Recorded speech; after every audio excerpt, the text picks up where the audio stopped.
సాగునీటి రంగాన్ని సర్వనాశనం చేసిన ఘనత కేసీఆర్దే అంటూ నిప్పులు చెరిగారు మంత్రి ఉత్తమ్ కుమార్ రెడ్డి. పొలం బాటలో నిన్న కేసీఆర్ చేసిన విమర్శలకు కౌంటర్ ఇచ్చారు ఉత్తమ్. ఎవరేమన్నారో ఇప్పుడు చూద్దాం. ఇక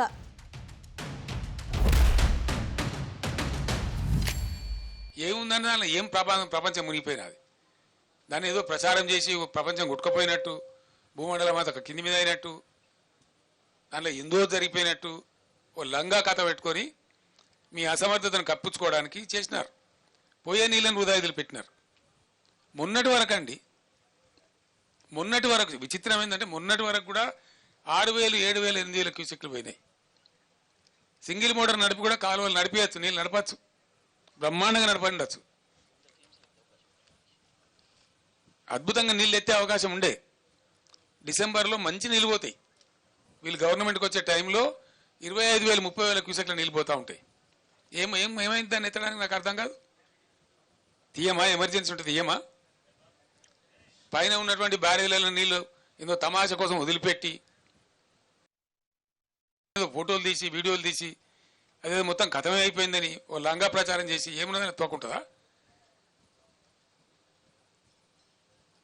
నిన్న కూలిపోయిందో బ్రిడ్జి అన్నాం కడతా ఉంటే ఉత్తరప్రదేశ్లో, బీహార్లో జరుగుతుంది. నిర్మాణం చేస్తే దానికి జరుగుతుంది.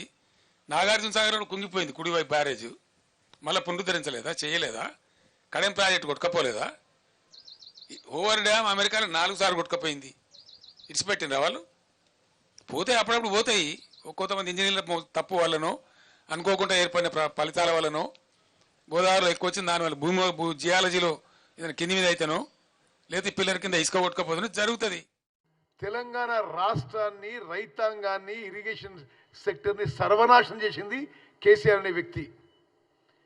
కమిషన్ల కకృతి కోసం అనాలోచిత విధానాలతో డిజైన్ లేదు, ప్లానింగ్ లేదు, సరే కన్స్ట్రక్షన్ లేదు, ఇరిగేషన్ సెక్టర్ని సర్వనాశనం చేసింది కేసీఆర్ అనే వ్యక్తి అని చెప్పి నేను మనం చేస్తున్నా.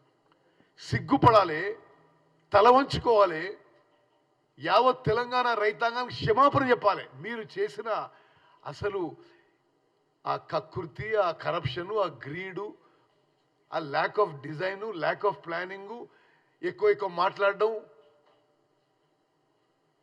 నేను ఇరిగేషన్ మంత్రిగా ఆన్ రికార్డ్ చెప్తున్నా ఇలా స్వతంత్ర భారతదేశంలో ఏ రాష్ట్రంలో కూడా ఇరిగేషన్ సెక్టర్ని ఈ స్థాయిలో ఎవరు నాశనం చేయకపోయి ఉండొచ్చు.